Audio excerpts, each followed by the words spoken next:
Welcome to World Ocean Radio. I'm Peter Neill, founder of the World Ocean Observatory. Revelation comes in unexpected places. Some years ago, in an effort to accumulate a fulsome catalog of educational resources relating to ocean science, I came upon a curriculum created by a group of secondary school teachers in Africa that was, in and of itself, revelation, in that it seemed unique among a plethora of Western versions produced by educators in the United States and Europe. As I looked through, several other realizations occurred.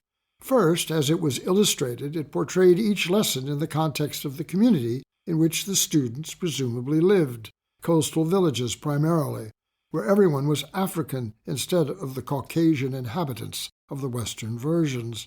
This seems absurdly obvious, but it suggested the conditioning of my own experience and bias toward Western science, hence Western perspective and Western participation to which I was culturally accustomed. Indeed, all the children, all the villages were black, not a colonist in sight, and there was, in this simple fact, revelation. There was a section devoted to salt. In a Western classroom, the explanation might begin with the periodic table to describe salt as a combination of sodium and chloride, elements bonded to create a compound to be incorporated over time into utility.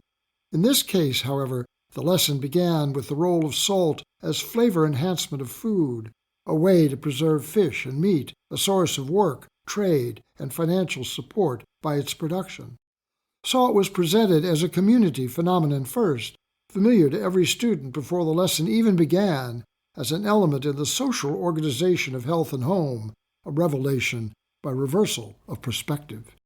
The practicality of such an approach contrasts with the abstraction and complexity of chemistry. The understanding of science and its principles as a starting point for learning. We learn heat by accidentally touching the stove, pain by biting the tongue, cold by plunging into the ocean. Experience becomes the starting point for explanation and understanding. Today, experience as a formal educational concept enjoys a reaffirmation, taking students outdoors to encounter the environment as a place for direct learning and understanding of what it is and how it works. Statistics reveal that formal didactic presentation in a formal didactic space does not necessarily best affirm either rational or emotional understanding of what is taught. The periodic table is not the only way to teach. Memorization is not the only way to learn. To understand the cosmos, first step outside and view the night sky. One of the illustrations in this small publication was of local coastal wetlands and shallows wherein salt was being harvested, flats of seawater in the unrelenting sun. It suggested an experiment of my own, several sheet pans into which I poured ocean water taken from just offshore from where I live in Maine. I placed the pans in the sun and went about my business until I returned to find the salt water evaporated and my pans gritty with the natural residue. The sea salt that I gathered up into a small dish for the dinner table, personally harvested, a gift by process, a natural revelation sprinkled to flavor the food on my table, a gift from the ocean. How do we learn? What is science but degrees of observation?